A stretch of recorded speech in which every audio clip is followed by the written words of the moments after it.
Hi everyone, Scott Weaver from Factory Direct Window Treatments, and I'm back with another segment. On this one, we're going to be covering what you see is not always what you have to accept. This is just a standard rod pocket valance I took off of somebody's window, and they wanted me to jazz it up a little bit and make it a little bit more formal. They changed their dining room table, and it used to be like a country table. Now it's more traditional. So now they want to change these window treatments. So I said, you know, instead of buying all new fabric, let's just rework this into something a little nicer. So before your eyes, we're going to do that, and we're not even going to do any sewing. We're going to be armed with a hot glue gun and a stapler and a board. And so the first thing we're going to do, this measures 36 inches. The rod measures 36 inches. So I'm going to, and we need to keep the same 36-inch wide valance. So first thing I'm going to do is I'm going to take this thing off of this rod, hopefully. And I'm going to press it all out. And today we're going to change this from we're going to keep the pocket in there because I'm going to be covering it, and you'll see it'll look very nice. It's going to be what's called an inverted box pleated valance, or box pleated valance. If I can get this stupid thing out here. Okay, here we go.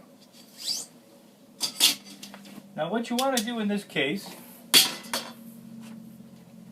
sorry, lost me for a second. So you're going to want to press it out. Press this whole thing right out. Try to do this fairly quickly, right on.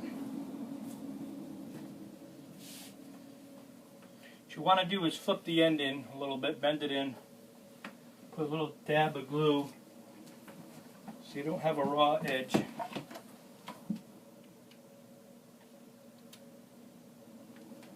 Like that. And we're going to start putting glue on the fabric itself. I'm going to put 2 small rows.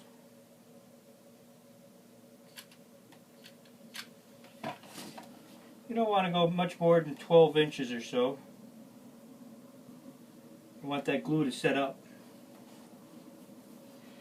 This trim kind of matches really nice.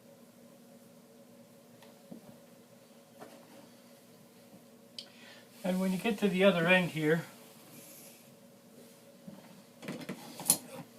you want to leave a good 3/4 of an inch at the end.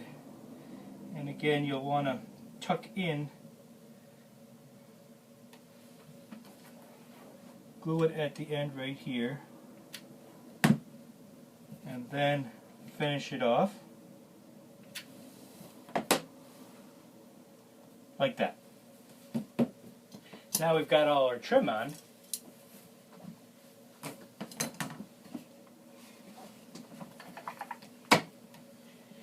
Now we're going to measure this valance, the existing valance,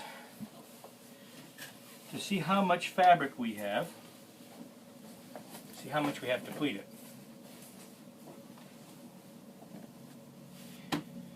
And before we do that, this is the board that I'm going to be mounting onto, and this is what we call the return. The edge of the board is what you call the return, and that's 3.5 inches. And of course I went ahead and I covered my board in lining, and my staples are in here, right here, and this is a raw edge, but by the time I put this valance on, this is all going to be covered. So the first thing I'm going to do, oh, and by the way, these are the L brackets, like these. You hang these up above your window, and then you just lay this on top of those L brackets and you screw it in. And that's how this is mounted.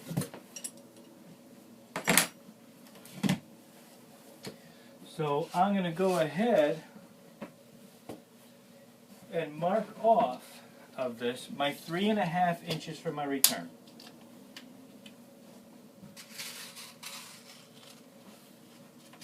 On each side. So there's 3.5 inches on this side. Go over here.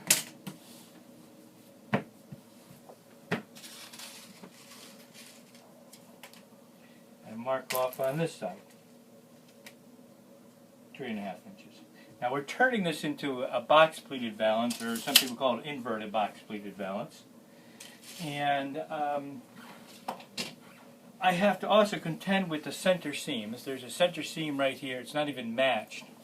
So I want to hide that seam. But a box pleated valance is a perfect valance to hide seams when you have to. And in this case, I'm going to give this 4 boxes. And when I give this 4 boxes, this seam will be hidden. So now I'm going to go ahead and I'm going to measure between my pins. I've already marked off my 3.5 inches on each side.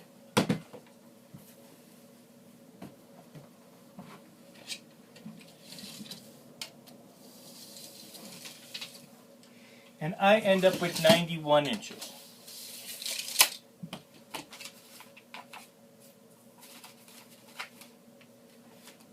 So now, here's the formula. I've got 91 inches spread out. That from pin to pin, because I've already deducted for my board return. So 91 inches. I know that my valance has to finish at 36 inches. So what does that mean? I have 91 minus my 36 inches.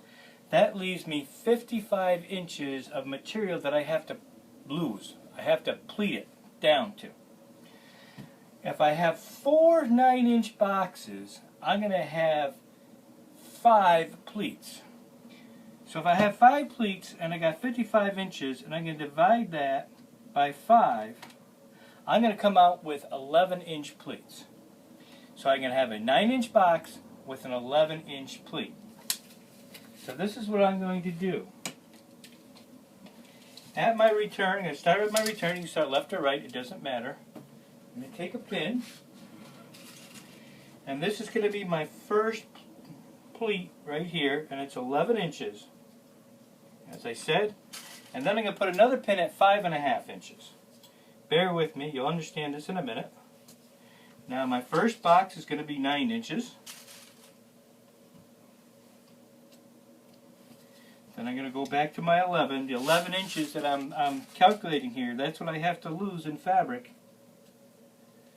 And again, I'm going to put another one at 5.5. Then another 11-inch. I'm sorry, 9-inch for my box. 11-inch for my pleat.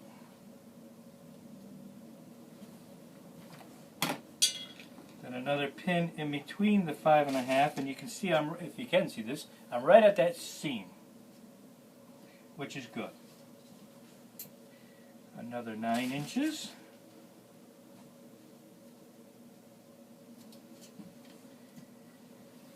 And another 11-inch pleat. In between that, I'm putting my 5.5. I know, bear with me, this will come out very nice. Well, I hope it will anyway.